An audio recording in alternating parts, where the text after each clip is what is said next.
అందరికీ నేను ఉగాది పచ్చడి ఎలా చేయాలో చేసి చూపిస్తాను.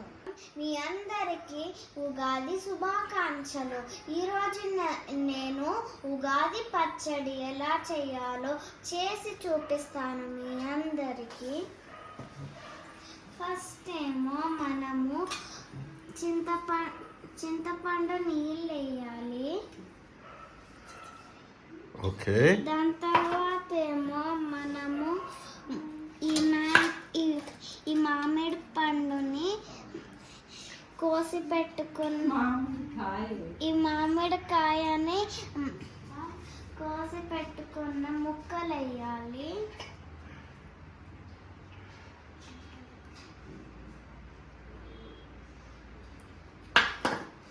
దాని తర్వాత మనము కొంచెం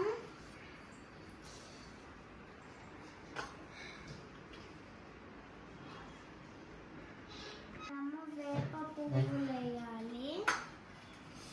దాని తర్వాత మనము కొంచెం కారం, మళ్ళీ కొంచెం ఉప్పు వేయాలి. దాని తర్వాత మనము పంచదార వేసుకోవాలి.